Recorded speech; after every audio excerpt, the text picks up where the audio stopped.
हाँ हाँ, ठीक है। ये बीकानेर नगर निगम, हाँ एक ही है। तो ये बीकानेर नगर निगम की चाबी की बात है। तो चाबी एक प्रतीक है और एक तरह का एक बहुत बड़ा सम्मान होता है। किसी को नगर की चाबी सौंप देना, घर की चाबी सौंपना भी बड़ी बात होती है, तो नगर की चाबी सौंपना तो हालांकि प्रतीक ही है, पर प्रतीक एक सम्मान का प्रतीक है। तो बीकानेर नगर निगम, सारा ये गंगा शहर बिना साथ ही हैं। तो ये हम तीन बातें बताया करते हैं: सद्भावना, नैतिकता, नशा मुक्ति। कि पूरे बीकानेर नगर में, इस पूरे नगर निगम में सद्भावना रहे, विभिन्न जातियां, विभिन्न संप्रदाय, सब में शांति सद्भावना रहे, और कार्य में जितनी संभव हो सके नैतिकता, ईमानदारी रहे, और नशा मुक्तता, शराब, सिगरेट, बीड़ी आदि आदि नशीले पदार्थों से लोग मुक्त रहें। तो यह चाबी है। यह चाबी जो हमारी ओर से, तो सद्भावना, नैतिकता, नशा मुक्ति, यह चाबी है शांति की और अच्छा जीवन जीने की चाबी है। तो हमारी ओर से यह चाबी आपको उपकृत की जा रही है कि सद्भावना, नैतिकता, नशा मुक्ति रहे। ठीक है। ठीक है। ठीक। नगर निगम की ओर से एक चाबी परम पूज्य गुरुदेव के स्वागत में उपरित की गई और गुरुदेव ने उसको वापिस इसलिए लौटा दिया कि इस चाबी से आप लोग सद्भावना, नैतिकता और नशा मुक्ति जैसे सद्गुणों को उस तिजोरी से निकाल दें और पूरी जनता में एकदम अच्छी भावना पैदा हो सके। अब महापौर अपने विचारों की प्रस्तुति यहाँ पर पूज्य आचार्य श्री महाश्रवण जी के चरणों में नमन करती हूँ। गुरुवर, आपका बीकानेर की धरा पे अभिनंदन है। आपने हमें धन्य कर दिया कि हमारे नगर की चाबी आपने आशीर्वाद स्वरूप लेके और इस शहर में नैतिकता, सद्भावना और नशा मुक्ति का आशीर्वाद दिया। गुरुवर, आपका बहुत बहुत आभार।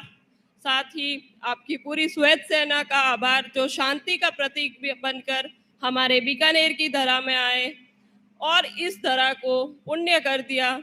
इसके लिए आपका आभार। आज यहाँ उपस्थित हर एक भक्त आपसे एक ही प्रार्थना कर रहा है कि गुरुवर चतुर्मास का आशीर्वाद प्रदान करे, हमें ये कृपा करे कि हम इसका पुण्य पा सके। तो मैं आपसे प्रार्थना करती हूँ पूरे नगर की ओर से कि हमारी इच्छाओं का आप मान रखें और आज ही हमें इसका घोषणा करें ताकि हम धन्य हो सके।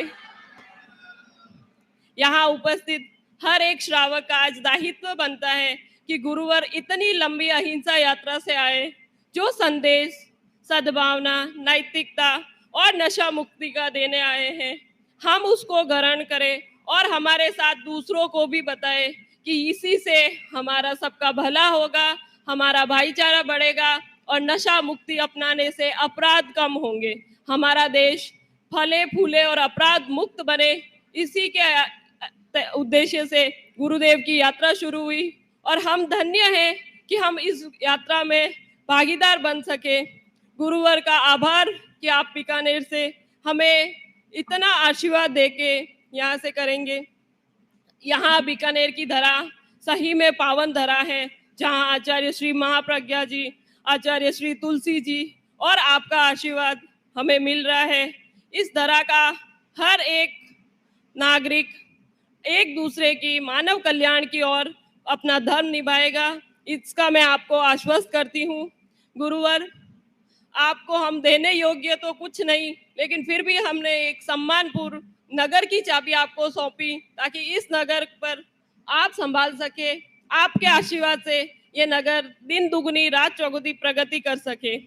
यहाँ उपस्थित सभी तेरापंथ समाज के भाइयों का, बहनों का बहुत बहुत आभार कि आप जो गुरुवर यात्रा कर रहे हैं उसके हर एक मैसेज को हर एक जन तक पहुंचाते हैं और जन कल्याण का परम कार्य कर रहे हैं। मैं इस नगर की प्रथम नागरिक होने के नाते आपको ये विश्वास दिलाती हूँ कि इस नगर में आपकी यात्रा के उद्देश्य को पूरा किया जाएगा। मैं हर एक पार्षद, हर एक बीकानेर वासी इस पर अमल करेगा और यहाँ से बाहर जाने के बाद इन सभी उद्देश्यों को ग्रहण करेगा अपने जीवन में और अपने सगे संबंधी के साथ। अभी गुरुवर ने उपदेश में कहा आत्मा को अपना मित्र बनाओ, तो मैं चाहूंगी, आप सबसे प्रार्थना करूंगी कि उस मित्र के साथ 10 मिनट आप बिताए। उससे हम झूठ तो बोल नहीं सकते, सच ही बोलेंगे और उसी से हमारे जीवन का मूल्यांकन होगा कि हम जीवन में क्या करने आए हैं, क्या कर रहे हैं और हमें क्या करना है। तो गुरुवर के उपदेशों से मिले हुए ज्ञान से हम सब अपने जीवन का उद्धार करेंगे। गुरुवर ने कहा है व्यवहार ऐसा हो जो न्यायपूर्ण हो, चाहे सामने हमारा सगे संबंधी भी हो, लेकिन हमें हमारा व्यवहार न्यायपूर्ण रखना है। न्याय ही सबसे बड़ा धर्म है। तो मैं सभी की ओर से, पूरे बीकानेर वासियों की ओर से गुरुवर और गुरुवर की सेना का कोटि कोटि अभिनंदन करती हूँ। ओम अरहम।